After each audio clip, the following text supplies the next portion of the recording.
और मच्छर की कहानी। जंगल के राजा शेर को अपनी शक्ति पर बड़ा घमंड था। वह स्वयं को सबसे शक्तिमान समझता था, इसलिए जंगल के हर जानवरों पर अपनी गौस जमाता रहता था। जंगल के जानवर भी क्या करते, अपने प्राण सबको प्रिय थे, इसलिए ना चाहकर भी शेर के सामने नतमस्तक हो जाते। एक दिन दोपहर के समय शेर एक पेड़ के नीचे सो रहा था। वहीं एक मच्छर भिनभिना रहा था, जिससे शेर की नींद में खलल पड़ रहा था। वह एक मच्छर से बोला, ये मच्छर, देखता नहीं मैं सो रहा हूँ, भाग यहाँ से, नहीं तो मसल कर दूंगा। मच्छर बोला, क्षमा करें वनराज, मेरे कारण आपकी नींद में व्यवधान उत्पन्न हुआ, किंतु आप मुझे ये बात नम्रता से भी कह सकते हैं, आखिर मैं भी इस धरती का जीव हूँ। अच्छा, तो तुम छोटा सा मच्छर मुझसे जुबान लड़ाएगा? और क्या गलत कहा मैंने? तुम मच्छर हो ही ऐसा कि कोई भी तुम्हें यूं मसल दे। मैं तो ये बार बार कहूँगा, क्या बिगाड़ लोगे तुम मेरा? मच्छर को शेर की बात और व्यवहार बहुत बुरा लगा।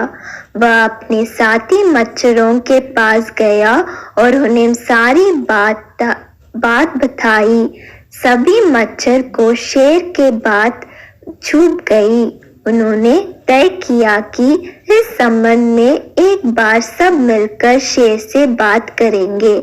सभी मच्छर शेर के पास पहुंचे और बोले, वनराज, हमें आपसे बात करनी है, जल्दी बोलो, मुझे तुम जैसे से बात करने की फुर्सत नहीं है।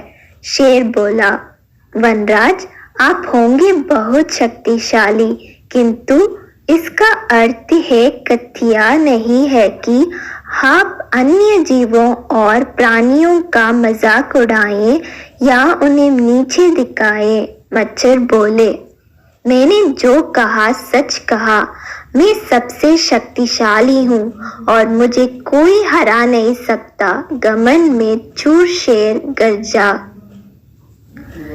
ऐसा नहीं है, अगर आप शक्तिशाली हैं तो हमें भी इतना सामर्थ्य है कि आवश्यकता पड़ने पर हम किसी का सामना कर सकते हैं और उसे हरा सकते हैं।